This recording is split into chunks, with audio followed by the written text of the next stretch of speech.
Hello everyone, I'm Varu Rana. I hope you guys are doing well and preparing well for your upcoming exams.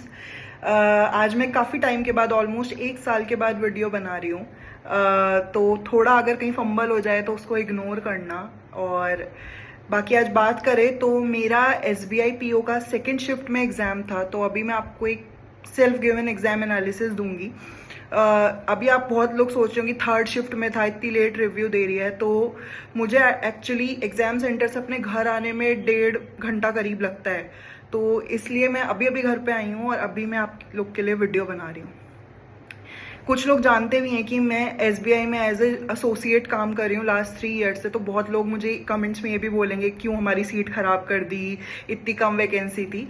But सबके वो अपने अपने reasons हैं, वो हम कभी किसी और वीडियो में डिस्कस करेंगे कि क्यों मैंने एग्ज़ाम दिया या क्या वो थे। अब बात करें कि एग्ज़ाम रिव्यू की, कि एग्ज़ाम में क्या क्या पूछा गया था और मुझे कैसा लगा एग्ज़ाम। सबसे पहले बात करें इंग्लिश की। इंग्लिश में 40 क्वेश्चंस थे, I manage to do 33। Accuracy मुझे लगता है, मुझे जहाँ तक लगता है, मुझे शायद 2-3 क्वेश्चंस में थोड़ा सा एक सेकंड थॉट आया था मार्क करते हुए। बाकी मुझे लगता है इंग्लिश में मेरी एक्यूरेसी ठीक ठाक ही होगी। तो पूछी कि उसमें क्या क्या पूछा गया था। सबसे पहले तो 8 से 10 क्वेश्चन RC के अराउंड थे। RC OTT, हाँ, OTT प्लेटफॉर्म्स के ऊपर एक RC था। वो RC शायद मेरे उसके क्वेश्चन मेरे छूटे हैं। उसमें मैंने एक फिल इन द ब्लैंक्स वाला क्वेश्चन था वो किया, और 3 ऑपोजिट और सेम मीनिंग वाले क्वेश्चन थे, 2 ऑपोजिट और एक सेम मीनिंग वाला। वो क्वेश्चन सिर्फ मैंने किए, 4 क्वेश्चन। इसके अलावा एक पैरा जंबल था ओलंपिक मेडल्स के अराउंड, उसमें 6 क्वेश्चन थे। 6 क्वेश्चन का एक क्लोज टेस्ट था ग्लोबल वार्मिंग के ऊपर। इसके बाद 4 डबल फिलर्स, 4 से 5 डबल फिलर्स थे। 4 के करीब आई थिंक ग्रामर वाले क्वेश्चन थे, एरर फाइंडिंग वाले। इसके अलावा बात करें 5 से 6 क्वेश्चन वर्ड स्वैपिंग के थे। 3 या 4 क्वेश्चन आई गेस वो थे वर्ड यूसेज के, कि एक वर्ड दे दिया, उसके 3 सेंटेंस में वो दे दिया कि किस में यूसेज सही हुआ है। तो ये क्वेश्चन थे, अभी मुझे इतने ही याद आ रहे हैं इंग्लिश में। इसके बाद बात करें इंग्लिश, मुझे डुएबल लगा, मतलब बहुत हार्ड नहीं था, बहुत इजी भी नहीं मैं बोलूँगी, कुछ थे घुमाने वाले क्वेश्चंस भी, लेकिन बहुत हार्ड नहीं था, मतलब इजी टू मॉडरेट मैं रेट करूँगी। इसके बाद बात करें मैथ सेक्शन की।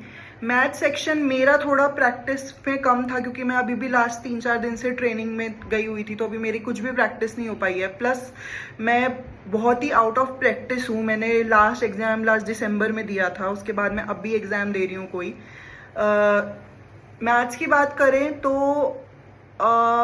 मुझे थोड़ा मेरे अटैम्प्ट उसमें कम हुए, मेरे उसमें 9 ही अटैम्प्ट हुए, जिसमें मैंने एक पाई चार्ट वाली DI करी जिसमें 6 क्वेश्चन थे और 3 सीरीज वाले क्वेश्चन करे। इसके अलावा मैं कर रही थी वो बस कैब वाला एक DI थी, बस कैब ट्रेन से कि इतने किलोमीटर A ने वो किया, B को इतने पैसे लगे, तो उसमें नीचे कुछ वो दी हुई थी, मैं वो सॉल्व कर रही थी, लेकिन वो टाइम ख़त्म हो गया। इसके अलावा एक केसलेट थी, केसलेट ज़्यादा बड़ी नहीं थी, तो पर वो मैंने ढंग से पढ़ी भी नहीं, तो मुझे आइडिया भी नहीं है कि उसमें क्या था। इसके अलावा बाकी सारे क्वेश्चन अरिथमेटिक के थे। अब बात करें रीजनिंग की। रीजनिंग भी मुझे डुएबल लगा, सेम कि 30 क्वेश्चन थे। मेरी स्पीड कम थी क्योंकि मैं आउट ऑफ प्रैक्टिस थी, still I manage to do 20। अगर किसी की कोई बहुत अच्छे से प्रैक्टिस कर रहा है, उसको आई थिंक 25 to 26 क्वेश्चंस आराम से हो जाने चाहिए थे। मैं बात करूं उसमें क्या क्या पजल्स पूछी गई है। एक पजल थी लीनियर सीटिंग अरेंजमेंट की, उसमें 8 लोग थे, कुछ नॉर्थ कुछ वेस्ट, कुछ नॉर्थ कुछ साउथ ऐसे फेसिंग कर रहे थे।